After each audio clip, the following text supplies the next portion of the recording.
भगवान विष्णु के, हाँ बोले भगवान विष्णु है साक्षात, कौन है भगवान विष्णु।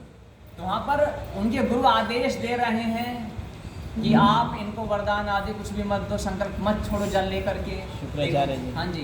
तो वहाँ पर उनका पूरा महाभारत में लिखा हुआ है, और वहाँ पर वो बोलते हैं, क्या बोलते हैं जानते हो, कि साक्षात विष्णु ही मेरे द्वार पर आए हैं, तो इससे बड़े मेरे सौभाग्य की बात क्या है। और हे गुरुदेव, मैं अब आपकी बात भी नहीं मानूंगा। क्लियर खत्म कर दो। और उन्होंने संकल्प दिया। 2 एग्जाम्पल हो गए।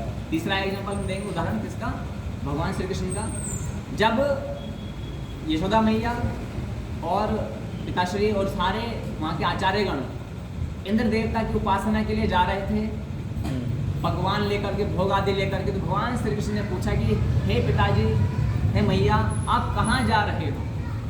याद आया, वो देखा तो होगा आपने, है ना? तो बोले हम इंद्र की उपासना के लिए जा रहे हैं। बोले मत जाओ। गोवर्धन पूजन जो कराया जी, बोले मत जाए।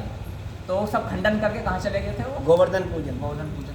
तो वहाँ पर नंद बाबा भी थे, और जी मैया यशोदा भी थी, उनके पूरा ही आचार्य नंदगांव था। हाँ पूरा सब नंदगांव पूरा था, पूरा, हाँ एक नहीं पूरा नंदगांव पूरा ही था संपूर्ण, क्योंकि पूरी वार्षिक उनका उत्सव होता था, बड़ा भयंकर अच्छा खासा वो। ये दो कुछ एग्जाम्पल्स हो गए। हाँ, अब यहाँ पर कुछ एग्जाम्पल्स आते हैं महाभारत के अंदर से। एक ऋषि हैं, उन ऋषि ने अपनी पत्नी को देखा कि वो चारित्रिक दोष में लिप्त हैं, उनको इस अवस्था में पाया गया। उन्होंने बोला अपने युवा पुत्र से कि हे पुत्र, मैं संध्या काल तक वापस आता हूँ, आप एक काम करना, ये पिता की आज्ञा का उल्लंघन है।